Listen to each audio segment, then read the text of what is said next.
Doktor? Akil. Doktor, kenapa nak saya pakai kain asar?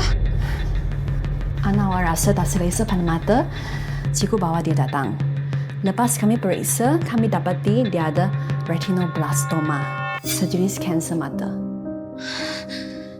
Kanser mata? Ya, mesti jalani pembedahan. Kalau tidak, ada risiko buta. Kes serius boleh mengancam nyawa. Akil, jangan risau, okey? Kalau lepas pembedahan, insya-Allah semua akan okey. Okey, Akil kuatkan. Okey. Akil jangan risau ya. Tapi, pembedahan perlu ikut giliran. Paling cepat pun 3 bulan lagi baru boleh buat.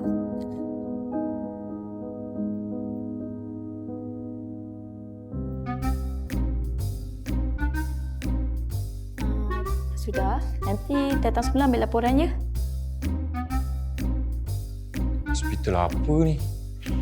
Buat pemeriksaan kesihatan je pun tapi ambil sampai 4 tiup darah.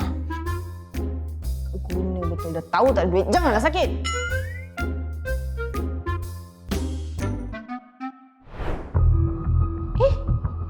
Tu bukan Arina ke? Oho, si pembawa sial tu kena penyakit apa lagi? Nampak macam Akil. Sakit mata? Mata dia rosak ke? Uish, kalau nak rawat mata tu kena pakai banyak duit.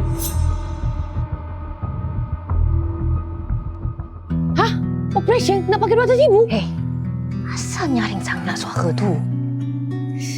Kami dah bawa pergi ke hospital swasta. Doktor cakap sebelum buat pembedahan masih kena buat banyak pemeriksaan. Tapi itulah setiap hari nak kena bawa pergi injection untuk stabilkan condition. Tapi masalah itulah satu injection pun dah 2,000.